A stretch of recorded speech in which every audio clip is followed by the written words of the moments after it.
Alright guys, welcome to another video. Today we're going to have a look at the Component 1 Section A paper for Pride magazine, and specifically for the version of Pride magazine that is going to be for you guys sitting the exam in 2020. So these exam questions are taken from the SAMS or sample assessment materials, which you can get off the Educast website, and I'll leave a link to in the box below. But I'm going to show you how, by changing just a little bit, you can then create your own questions yourself.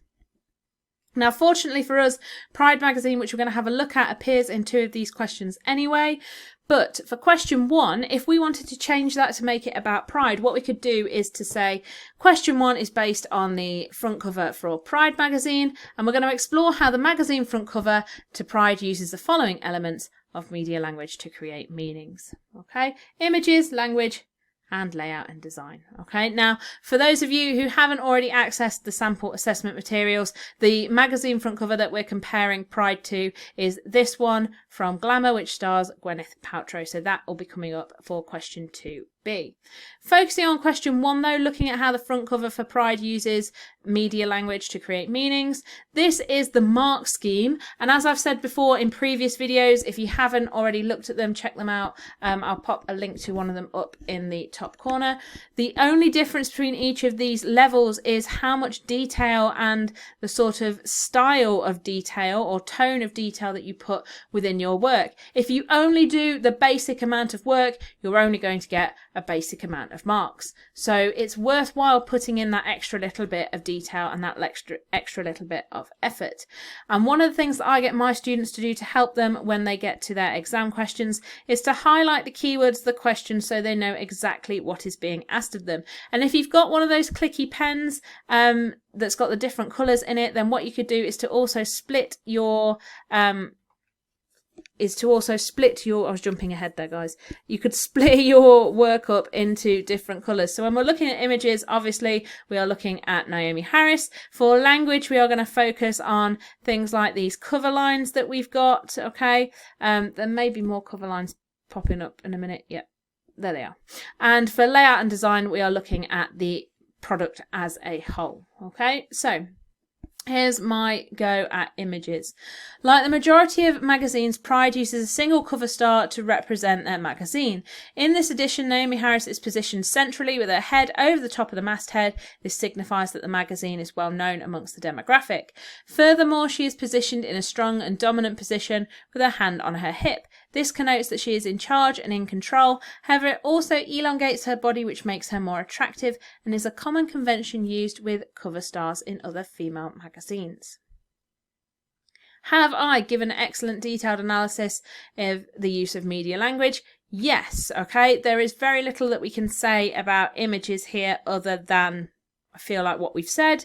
Have I given the intended meanings or what they do? Yes. Okay, now for language, I've written a little bit more.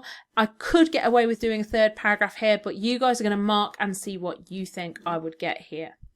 The language on the front cover relates to the target demographic, which are black females aged 24 to 40. The cover lines are all issues and topics that would apply to the demographic. For example, the wig revolution is important, as, like Harris on the cover, many black women relax their hair rather than wearing it natural. This would make the issue more relatable to the demographic. However, there are also harder news stories included on the front cover. For example, FGM, female genital mutilation, is an issue that affects women from black communities.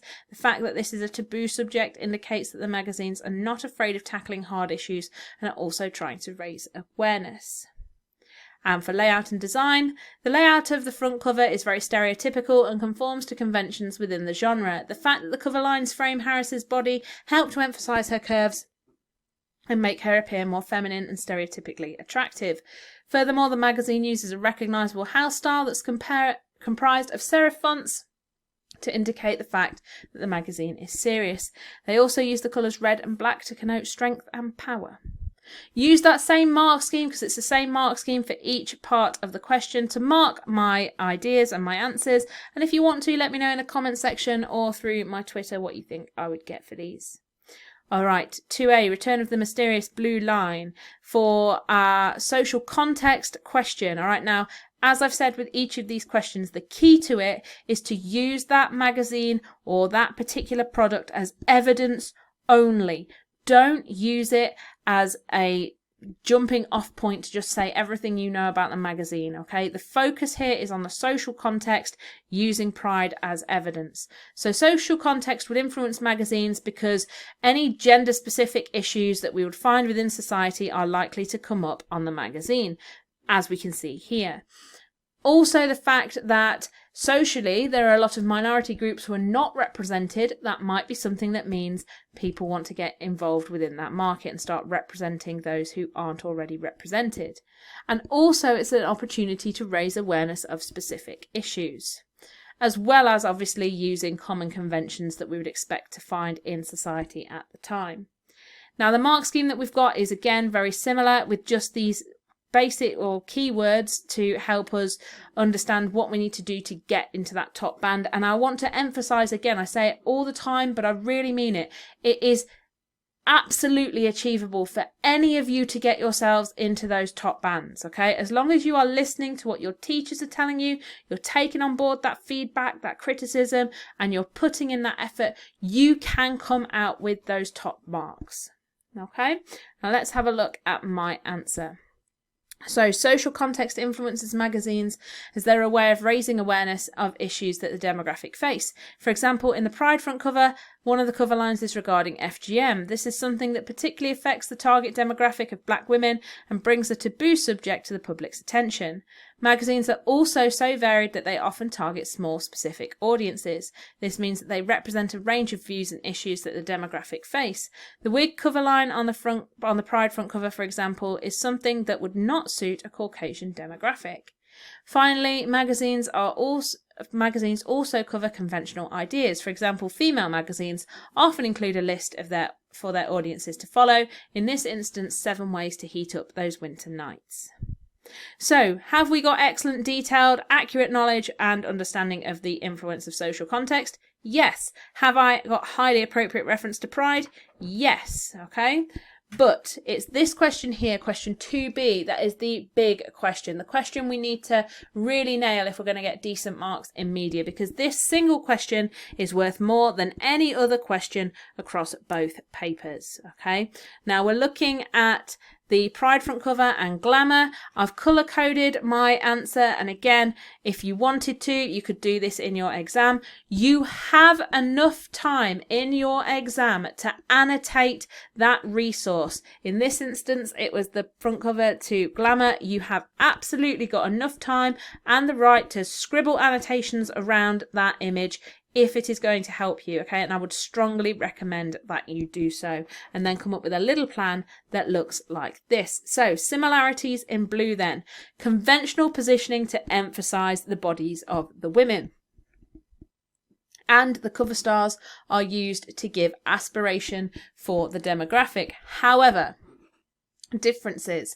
Tone and style vary depending on the magazine's ideology and the social context. And Naomie Harris is representative of much larger issues in society. Now our mark scheme, again, very similar. More bullet points and more detail, which we would expect to find with 25 marks, but the same language appearing throughout. So let's have a look at my answer then. The main way in which the magazine front covers represent women similarly is that they both use the same conventions to do so. Both front covers use a mid to long shot of their cover star. This emphasises their natural femininity by exaggerating the curve of their bodies and is a stereotypical way of representing women as attractive. It's also a way of enabling the cover stars to be aspirational role models for the demographic.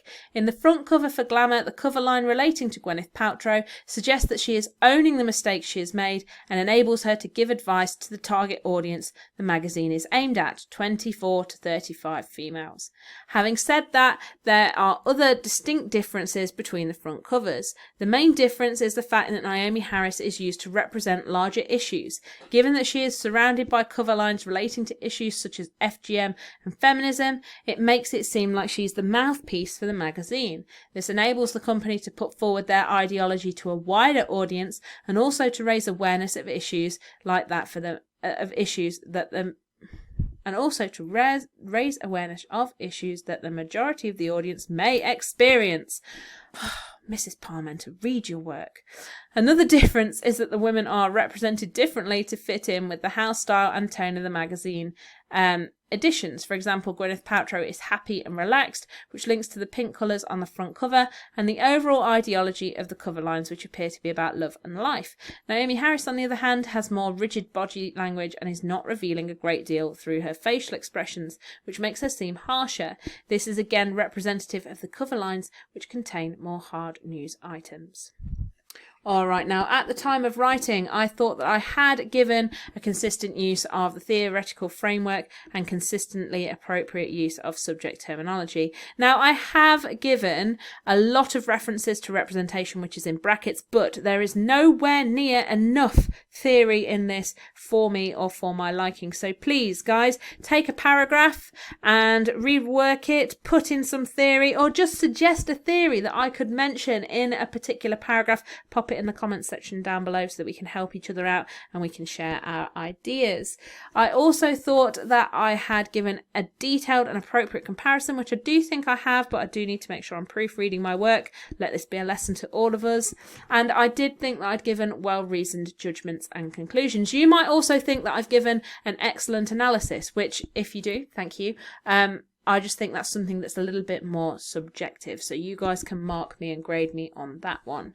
Now, one of the things that I've learned since I actually made this remake of a previous video is that what you need in order to sort of securely put yourself into that top band is an overall judgment. You need to put a paragraph at the bottom of your answer that says, overall, I feel that. Overall, I think that. Okay? And summarize what you've said to give your personal viewpoint, and that would put you firmly into that top band.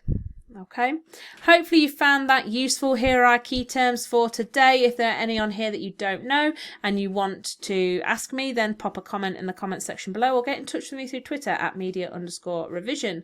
If you would like to make them into note cards, that'll be great use for your revision, or you can highlight them in your own work as well. If you haven't subscribed, please do so. Hit the little button next to it. Hit the button next to it, guys, and you get instant notifications every time I post a new video. And I'll see you guys later for another video.